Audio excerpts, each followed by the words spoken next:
지난 시간에는 MT를 이용하여 폴포토미를 어떻게 시술하는지 그리고 필요한 재료는 무엇인지 알아보았습니다. 이번 시간에는 성공적인 생활 치수를 이행하기 위해서 어떤 주의사항이 있는지 알아보겠습니다. 성공 생활 치수 치료 전략은 첫 번째는 정확한 진단과 치료 계획 수립이 필수 조건입니다.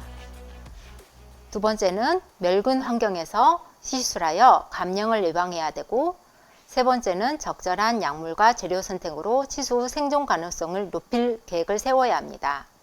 이러한 전략들은 실패를 예방하고 치료 성공률을 높이는 데 도움이 됩니다. 자, 실패를 피하기 위해서 어떤 주의사항이 있는지 나열해 보았습니다. 잠깐 글로 한번 읽어보시겠습니다.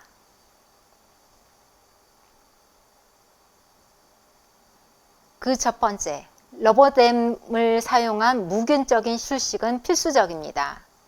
치수가 염증 상태에 있을 때는 충분한 NaOCl로 세척을 해주어 세균적인 영양권 내에 있는 치수를 소독해 주어야 한다고 생각하는데요. 이러기 위해서는 구강 내와 치아와의 격리가 필수적입니다. 필요에 따라서는 러버댐 그리고 댐레진까지 사용하여 치아와 구강 내에 철저한 격리 시스템으로 인해서 환자가 치료를 받는 동안 NaOCl로 인한 불편감이 없게 만들어 주어야 합니다. 두 번째는 정확한 진단을 하여야 합니다. 이 환자는 겁이 굉장히 많은 50대 후반 남자분이셨는데요. 2020년도에 저한테 17, 27 크랙으로 바이탈 크라운을 하신 분이십니다. 너무 겁이 많아서 치료받을 때 긴장을 너무 하신 환자분이셨는데 3년 만에 오셔서 치료받은 부위 왼쪽이 어금니가 너무 시리고 아프다고 오셨습니다. 저는 27번 바이탈 크라운 내부로 크랙이 다시 더 진행되었나 싶어서 크라운을 제거하고 풀 폴포토미 생활치수 치료로 마무리하였습니다. 하지만 생활치수 치료로 마무리한 이후에도 환자분은 약간은 괜찮아진 것 같은데 여전히 시리시고 씹을 때도 불편함을 호소하셨습니다. 제 경험상 이렇게 풀 폴포토미 할 경우 더 이상 온도 감각에는 민감하지 않는데요. 그래서 저는 그 앞에 있는 치아를 의심해 보았습니다. 환자분은 긴가민가 하셨지만 저는 환자분에게 충분히 설명하고 설득하여 앞에 있는 치료를 접근해 보았습니다. 26번 치아를 치수광 오픈하였을 때 보이지 않는 치수광 내부에 선명한 크랙 라인이 보였습니다. 환자분은 이 치료를 마무리하고 통증과 그리고 시림 증상이 사라지셨습니다. 본인이 풀 폴포토미로 깔끔히 마무리하고 난 후 불편하시다면 본인의 시술에 대해서 의심을 풀지 말고 주변 치아를 한번 살펴보시기 바랍니다. 이 환자도 완전 치료자인 저를 굉장히 억울하게 하였는데요. 37 기존 수복물 분량으로 기존 수복물을 제거하고 GI 베이스를 한 후에 인내의 치료를 마무리하였습니다.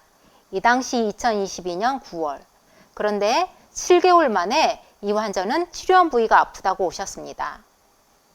저는 치근단 사진을 보았을 때 GI 베이스에 보이드가 보이는 걸로 봐서 이 보이드가 문제가 되지 않았나 싶어서 다시 제가 치료한 37번을 접근하여 풀 폴포토미로 마무리를 하였습니다. 하지만 이렇게 37번의 생활치수 치료로 마무리를 하였는데도 환자분은 여전히 불편하시고 이번에는 제 치료를 의심하기까지 하였습니다. 하지만 다시 그 주변 치아를 살펴보았을 때 치료한 37번이 아니라 36번의 원심 쪽으로 선명한 교환면 쪽에 크랙 라인을 보았고, 이 치료에 대해서 치료 권유를 드렸고 이 치료에 대해서 바이탈 크라운을 하였을 때 환자분의 증상은 다시 좋아지셨습니다. 즉 제가 치료한 생활치수 치료의 37번이 아니라 그 앞에 치아인 36번에 의해서 36번의 크랙에 의해서 환자는 증상이 있었던 거죠. 본인의 치료에 대해서 굉장히 불안해하시지 말고 주변 치아를 한번 살펴보시기를 권유드립니다. 또한 이 환자도 재미있는 케이스인데요. 이 환자는 29살의 군 복무 중인 환자로 37 설측 쪽으로 2차 후식과 파절로 인해서 내원하셨습니다. 환자분이 28세의 젊은 남자분이셨기 때문에 보존적 치료로 우식만 제거하고 펄프 캐핑으로 마무리하였는데요. 한동안 통증이 없었던 환자는 2주 만에 크라운 치료를 하러 오셨을 때 다시 통증을 호소하셨습니다. 이때까지만 해도 저는 생활치수 치료에 대해서 저도 확신이 없었기 때문에 실패하였을까 이런 의구심 때문에 엔도할 요량으로 치수강에 접근하였습니다. 하지만 이 환자분은 37번은 굉장히 고난이도의 치아 형태였는데요. 근간치료할 요양으로 아예 처음 8번 파일을 진입하였을 때 근간의 길이가 23mm가 나왔고, 근간 모양을 보시면 아시겠지만 최후 후반부치 C형 근간이셨습니다. 그리고 환자분은 개구량도 크지 않았어요. 그래서 근간 치료하기에는 굉장히 난해한 상태였기도 하였고, 환자분의 마취가 제대로 먹히지가 않아서 파일 한 번씩 넣을 때마다 환자분이 굉장히 힘들어 하셨습니다. 이렇게는 안 되겠다 싶어서 저는 이미 오픈한 치수강을 NaOCl과 초음파로 충분히 세척을 하였고요. 아마 이 당시 초음파 세척을 한 6, 7번 했던 것 같아요. 그리고 나서 풀폴프토미 생활치수 치료로 마무리하였습니다. 환자분 다시 내원하셔서 2년 된 팔로우 치근단 사진인데요. 힐링 양상은 양호해 보입니다. 이렇듯 힘든 케이스에도 생활치수 치료는 굉장히 간단하게 끝날 수 있습니다. 이 환자분 같은 경우는 16세 여자 환자였는데요. 37번이 심한 우식으로 저한테 치료받기 위해서 오셨습니다. 하지만 파노라마 사진을 보시면 아시겠지만 엄청난 큰 우상치입니다. 굉장히 접근하기 힘든 형태이죠. 입구는 좁아 보이고 우식은 크지 않았지만 우식 제거 후에 거의 치수강이 뚫렸기 때문에 젊은 소녀 환자였기 때문에 펄프 캐핑으로 마무리하고자 했습니다. 그런데 3개월 만에 다시 옵니다. 불편하시다고 오신 거죠. 펄프 캐핑이 잘못됐나? 제가 4, 5년 전만 해도 생활치수 치료에 대한 확신이 없었기 때문에 엔도할 요량으로 다시 재진입하였습니다. 트렁크가 굉장히 크고 넓은 우상치였기 때문에 오리피스 입구 찾는 것도 굉장히 힘들었는데요. 이 당시 제 치과에 같은 동료 의사인 근간치료 전문가가 있었기 때문에 치료를 시도해 볼 수 있었는데 저 혼자였다면 엄두가 안 났을 것 같습니다. 근간치료를 마무리하고 제가 코알 요량으로 들어갔는데 얼마나 트렁크가 컸는지 코에 보이드가 생겨 사강이 생겼던 거예요. 그래서 치근단을 다시 씻고 코에 빈 부분이 보였길래 다시 제거를 하고 다시 코어를 했습니다. 저는 코어한 것만으로도 힘들었어요. 근데 이런 치아를 근간치료 한다는 것 자체가 근간치료 전문가들 자체도 굉장히 힘들 것 같아요. 하지만 VTP로는 간단히 마무리할 수 있습니다. 이 환자가 2년 만에 다시 왔거든요. 치료한 치아가 아프다고 오셨어요. 그래서 이 치아를 어떻게 아프다고 하니까 이 우상치를 어떻게 다시 리엔도 하나 걱정이 태산이었는데 아픈 치아는 그의 대합치 26번이었고 26번은 37번처럼 트렁크가 크지는 않았지만 26번도 우상치에 가까웠습니다. 이 치아는 간단히 VTP로 마무리하였습니다. 자, 앞에 두 증례를 보면 그러면 이런 의문점이 생길 것 같습니다. 파샬 펄포토미, 펄프 캐핑이 나아요? 아니면 치수강을 완전히 제거하는 코로날 펄포토미, 풀펄포토미가 낫나요? 만약 여러분이 더 보존적으로 치료하려고 하려면 펄프 캐핑을 하는 것도 방법이겠지만 요령을 알아야 될 것 같아요. 제가 처음에 앞에 봤던 28살 남자 환자나 그리고 16살 소녀 환자들 같은 경우에는 펄프 캐핑을 하였을 때 상하세간의 주행 방향에 대해서 충분히 고려하지 못했던 점이 저의 실패 요인이었던 것 같습니다. 왜냐하면 박테리아의 인베이전은 치아의 상하세간을 통로로 해서 통과하기 때문입니다. 이러한 이유로 만약 펄프 캐핑을 해준다면 상하세간을 주행 방향을 통해서 교환면에 보다 넓은 범위로 MTA를 적용해야 된다고 생각합니다. 상하세간의 교환면은 직상방이 아닌 넓게 X자 모양으로 퍼져 있고 세균의 이동은 상하세간에 주로 이루어진다는 점에 차가 나요. 교환면 방향으로 더 넓게 마지날 릿지를 더 열어주는 방향으로 해서 와동을 충분히 열어주고 MTA를 적용해 주어야 하겠습니다. 그러한 근거는 또 최근 리쿠치의 이 조직학적 실험 자료로 보여줄 수 있습니다. 우리가 조직 검사를 하기 전까지 세균의 인베이전이 상하지를 어느 곳까지 이루어졌는지 우리는 확실히 알지 못합니다. 즉, 임팩티드 덴틴과 에펙티드 덴틴을 우리는 육안으로 확인할 수는 없습니다. 저는 되도록이면 우식이라고 생각되는 부분을 치질은 확실히 제거해주는 편입니다. 여기에서도 에펙티드 덴틴으로 생각하지 말고 모든 부분이 임팩티드 덴틴으로 고려하고 우식은 확실히 제거해주라는 공고사항을 내고 있습니다. 또한 이 논문에서는 비가역점 치수염 증상이 있는 성운 연구치에서 파셜 펄포토미와 코로널 펄포토미의 수루 통증 과정을 무작위적으로 검사하였는데 이때 막대 그래프에서 보시는 것처럼 처음 심한 통증은 수루 코로널 펄포토미에서 통증의 확연히 건감됨을 보여주고 있습니다. 수루 하루에서 일주일이 지날 때 파셜 펄포토미보다는 코로널 펄포토미의 통증 경감이 더 확실하여 환자들의 불편감이 확실히 줄어듭니다. 이러한 데이터는 제가 치료하면서도 느꼈는데요. 이 환자를 보면 알 수 있는데요. 16, 17은 아말감 탈락 및 2차 우식과 심한 크랙으로 코로널 펄포토미를 하였고 46, 47 또한 아말감과 약간의 2차 우식은 있었지만 크랙 라인이 심하지 않아 펄프 캐핑을 하였고 수복 치료를 하였습니다. 술식 후 환자분은 코로널 펄포토미를 한 상악치아는 불편감이 즉시 사라졌지만 하악치아는 아마 2주에서 4주 정도는 찬물에 시리시고 불편감을 호소하셨습니다. 그러면 비가역 치수염에서 근간치료와 코로널 펄포토미의 수루 통증 과정은 어떨까요? 놀랍게도 이것 또한 근간 내의 치수를 완전히 제거한 근간 치료를 했을 때보다는 치근부 치수를 남겨두고 치간부 치수는 제거하는 바이탈 펄프 세라피가 오히려 수루 통증의 완화 속도가 더 현저하게 양호한 결과를 나타냄을 알 수 있습니다. 이는 치수가 이루고 있는 조직 분포도 차이로 인한 것이 아닌가 싶습니다. 상층부 치수강 치수는 직경이 굵고 크며 미엘린 수초가 존재하고 역치가 낮아서 조금의 자극에도 통증의 민감도는 클 수 있습니다. 하지만 치근부 치수의 경우는 좁고 가늘며 역치의 정도가 높아서 어느 정도 자극에도 불편감을 느끼지 못할 것입니다. 그리하여 아마 치수강을 어느 정도 남긴 펄프 캐핑이나 부분 치수 절단수보다는 치간부 치수를 제거하고 치근부 치수만 남겨두는 VTP, 코로널 펄포토미가 환자에게는 덜 불편감을 줄 수 있습니다.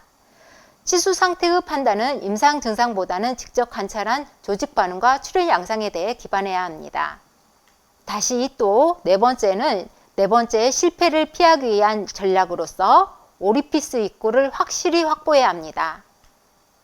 이 환자는 골드 인레이 주변에 치질이 깨져 나갔다는 주소로 저희 치과에 왔는데요. 환자분이 가볍게 말하는 증상과 달리 설측 치아 측면이 완전히 선명한 크랙 라인으로 치근나 사진에서도 크랙 라인이 선명하게 보입니다. 치수강 내부는 C형 공간이었는데요. 보시면 출혈이 어느 정도 있는 상태에서 이걸 오리피스라고 착각하면 안 됩니다.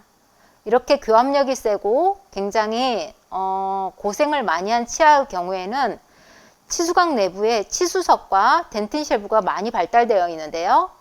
이런 돌덩이들을 확실히 제거하고 오리피스 입구를 확실히 열어주어야 성공한 풀펄포토미의 증례를 얻을 수 있습니다. 환자는 코로널 펄포토미로 마무리하였습니다. 이 환자 또한 마찬가지입니다. 구개측 근간 절반이 파절단 상태로 오셨는데요. 치수강 안을 들여다보니 저렇게 오리피스 입구를 막고 있는 치수석이 선명하게 보입니다. 저 치수석을 확실히 제거하고 오리피스 입구를 차단해서 확실히 열어주셔야지 양호한 예후를 얻을 수 있습니다. 앞에서도 계속 말했던 오리피스 하방 1에서 2mm까지 MTA를 패킹하는 것. 치수각 내의 한 덩어리의 치수가 우리가 조직 검사를 하기 전까지는 어느 부분이 염증 상태인지 또 어느 부분이 우식 활성 세균이 있는지 가늠하기가 힘듭니다. 이럴 때는 어느 정도 좁아진 입구에 대해서 완전히 패킹을 할 수 있게끔 오리피스 하방 1에서 2mm를 막아주는 베리어 역할을 해주는 부분을 만드는 것이 중요하다고 할 수 있겠습니다.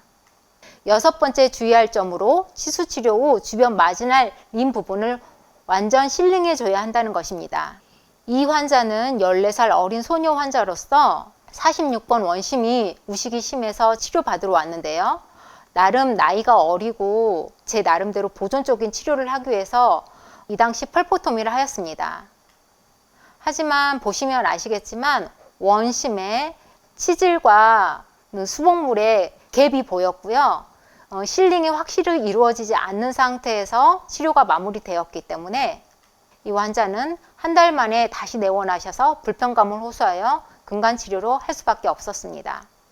이 논문은 앞전에 첫 번째 섹션에서 보여드렸던 한 명의 임상가에서 이루어진 1년에서 35년까지의 생활치수 치료 성공적인 안정성을 평가했던 논문인데요.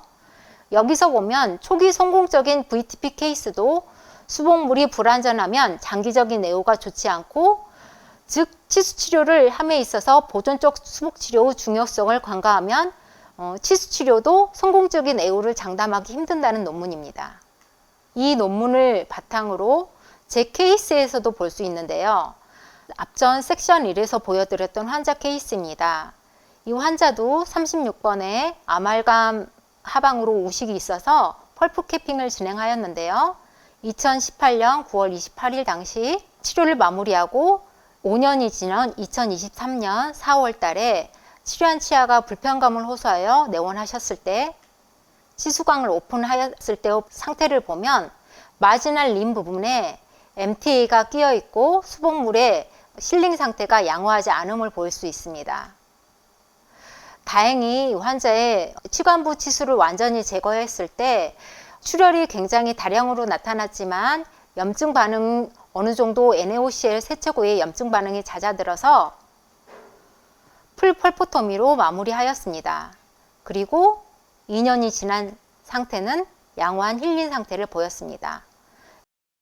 이렇듯 MTA 주변의 마지날 림 부분에서 건전 치질과 수복물의 접착 반응으로 인해서 이 치수 치료의 성공과 실패의 갈림길에 놓여 있음을 여러분은 주의해야 할 것입니다.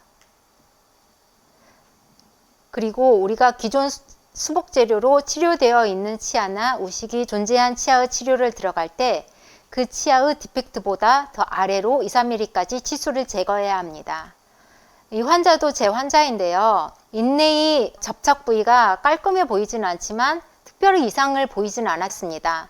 하지만 환자분은 굉장히 치아가 불편하고 시리시다고 하여서 치료하기를 원하셨지만 제가 두세 차례 지켜보시죠 했던 것 같아요.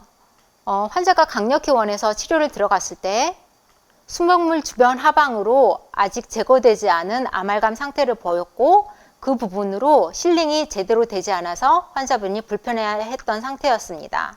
이 부분을 완전히 제거하고 우식까지 완전히 제거했을 때 치수광이 뚫렸기 때문에 생활치수 치료로 마무리하였고, 이 치료를 한 이후에 환자분의 증상은 사라지셨습니다. 우식을 제거하거나 근간 와동 형성 시 세균의 활성이 있었던 치질 삭대편이 치수의 잔존 시 펄포토미를 수루 지연적인 페일로 인한 치수 괴사가 올 수 있습니다. 이렇듯 펄프 안에 덴틴 칩이 알알이 박혀 있는 상태면 우리가 성공적인 생활치수 치료의 예후를 장담할 수 없는데요.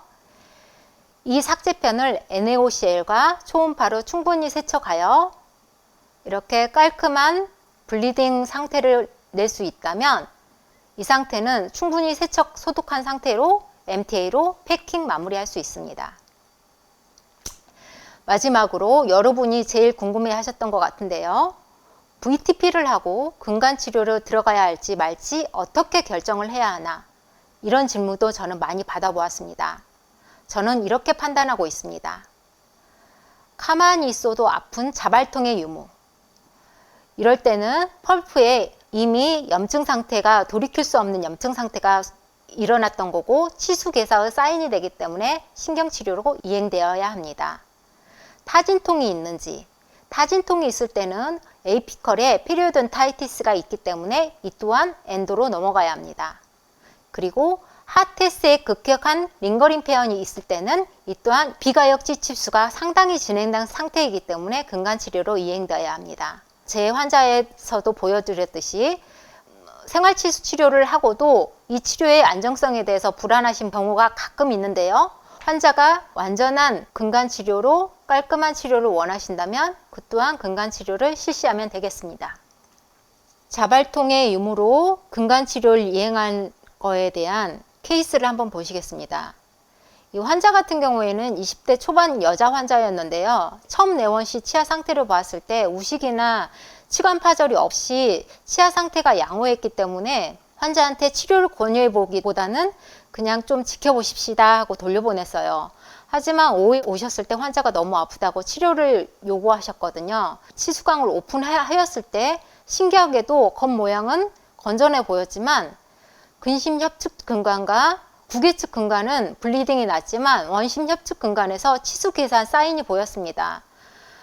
처음에는 저도 근간 치료하기가 좀 망설여지고 그렇다고 이거를 치료하기가 좀 망설여져서 그냥 생활치수 치료로 마무리하였는데 4, 5일 정도 괜찮다고 했던 환자분이 수복 치료를 하기 위해서 다시 내원하셨을 때 치아가 가만히 있어도 아프다고 하셨어요. 그래서 제가 원심 협측 근간에 치수 괴사 사인이 있는 펄프에서는 펄프를 완전히 제거하고 이 부분만 익스타페이션하고 원심 협측만 근간 치료를 하고 근심 협측과 구개측은 생활치수 치료로 마무리를 하였습니다. 그 이후에 환자는 증상이 사라지셨고요. 1년 팔로우된 케이스에서 환자는 양호한 힐링 상태도 보였고 환자는 굉장히 만족해 하셨습니다. 또 하테스트에 급격한 통증이 있었을 때 비가역 치수염이 상당히 진행된 상태였기 때문에 이 경우에도 근간 치료를 이행하면 되는데요.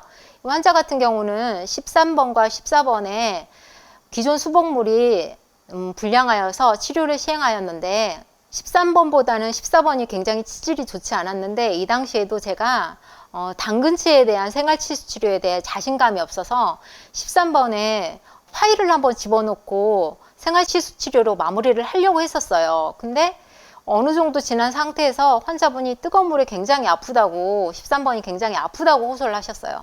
그래서 어쩔 수 없이 13번은 근간치료로 마무리하고 오히려 디펙트가 심한 14번 치아는 생활치수 치료로 마무리를 하였습니다.